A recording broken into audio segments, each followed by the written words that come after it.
جو افغانستان کے اندر نئی حکومت بنی ہے طالبان کی، تب سے لے کر اب تک گزشتہ چند مہینوں میں چھوٹے بڑے واقعات ہوتے چلے آ رہے ہیں۔ کبھی فائرنگ کا واقعہ ہو جاتا ہے، کبھی اس نوعیت کا واقعہ ہوا ہے اور عام شہریوں کو نشانہ بنایا گیا ہے، جبکہ اس کا جواب پاکستان کی فوج نے دیا ہے، تگڑا جواب دیا ہے، لیکن کوشش کی ہے کہ وہاں پہ افغانستان والی سائٹ کے اوپر جو عام شہری رہتے ہیں ان میں سے کسی کو نقصان نہ ہو۔ پاکستان جو ہے وہ بڑی ریسٹرینٹ کا مظاہرہ کر رہا ہے۔ پاکستان افغانستان کے ساتھ برادرانہ تعلق رکھنا چاہتا ہے اور ہمیشہ کی طرح چیزوں کو حل کرنا چاہتا ہے افغانستان کے ساتھ، لیکن لگاتار یہ چیزیں بڑھتی چلی جا رہی ہیں جو افسوسناک ہے۔ کبھی وہاں سے ٹی ٹی پی کے لوگ داخل ہوتے ہیں پاکستان کے اندر اور وہ معاملہ ریزالو نہیں ہو پا رہا کہ ٹی ٹی پی کے جو لوگ ہیں ان کے ساتھ کس طرح کا معاملہ رکھا جائے گا، کس طریقے سے مذاکرات ہوں گے اور کیسے یہ مسئلہ حل ہوگا، اس کا نتیجہ کیا نکلے گا۔ افغان گورنمنٹ کے ساتھ پاکستان کسی نتیجے پر نہیں پہنچ پا رہا، اور یہ واقعات بڑھنے کی وجہ سے، کیونکہ افغانستان کی ایک سرحد ہے وہ پاکستان کے ساتھ لگتی ہے، یہ سب سے بڑی سرحد ہے، اور جیسے جیسے افغانستان میں حالات خراب ہوتے ہیں تو ان کا امپیکٹ ہمیشہ پاکستان میں آتا ہے دہشت گردی کی صورت میں، اور پاکستان نے بڑا عرصہ اس دہشت گردی کو برداشت کیا ہے۔ 52% پاکستان میں دہشت گردی کے واقعات میں اضافہ ہوا ہے، یہ مختلف سورسز سے کلیم کیا جا رہا ہے، اور دہشت گردی کے واقعات میں یہ اضافہ انتہائی تشویشناک اور افسوسناک ہے۔ یہی افغانستان ہے گزشتہ سال جب یہاں سے امریکی انخلا کر رہے تھے اور جب امریکنز یہاں سے افغانستان کو چھوڑ کر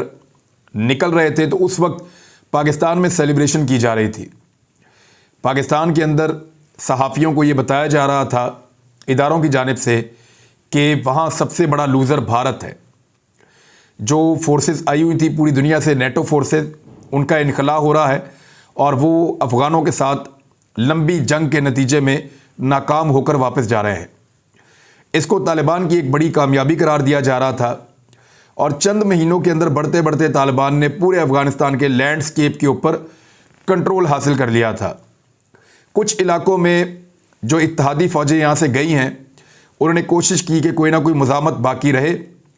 لیکن اس مرتبہ وہ علاقے بھی طالبان کے کنٹرول میں چلے گئے جو علاقے ماضی میں ملا عمر کے کنٹرول میں بھی نہیں آئے تھے۔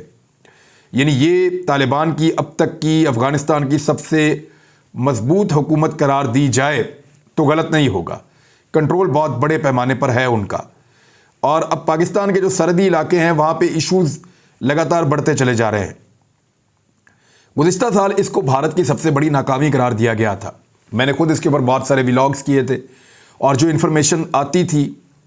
وہ انفارمیشن ہم شیئر کرتے تھے۔ بھارت کو جس حالت میں نکلنا پڑا افغانستان سے، جیسے انہوں نے اپنے سفارت خانے، اپنے قونصل خانے خالی کیے، اور جس طریقے سے وہاں سے ڈاکومنٹ ملے اور چیزیں ملی، تو اس سے پتہ چلتا ہے کہ بھارت کو بہت بڑی انویسٹمنٹ کے باوجود افغانستان میں ناکامی ہوئی تھی، اور پاکستان میں اس کو سیلیبریٹ کیا جا رہا تھا۔ پاکستان کے اس وقت کے D G I S I تشریف لے گئے تھے کابل، اور وہاں پہ انہوں نے چائے کا کپ ہاتھ میں اٹھایا تھا، اور اس پہ بھارت میں بہت آگ لگی تھی، کیونکہ جو چائے کا کپ ہے وہ ان لوگوں کو کافی تکلیف دیتا ہے، کیونکہ اس سے ٹھیک 2-2.5 سال پہلے ابھینندن والا واقعہ ہوا تھا جس میں بھارت کے 2 ایئر کرافٹ پاکستان نے گرا دیے تھے، اور ابھینندن کو پکڑ لیا تھا اور انہوں نے چائے کا کپ ہاتھ میں پکڑ کے کہا تھا کہ دا ٹی از فینٹاسٹک۔ تو پھر وہاں پہ کابل کے ہوٹل میں ہاتھ میں لے کر چائے کا کپ جب کھڑے تھے پاکستان کے آئی ایس آئی کے چیف، تو اس سے بھارت کے اندر کافی غم و غصہ تھا اور بڑی ان کو تکلیف تھی۔ تو پاکستانی اس چیز کو سیلیبریٹ کر رہے تھے، اور ایسا لگتا تھا کہ افغانستان میں نئی بننے والی حکومت سے پاکستان ایک نئی طرح کے تعلقات رکھے گا، اور ان تعلقات کے نتیجے میں سینٹرل ایشیا کے لیے پاکستان کے نئے راستے کھلیں گے۔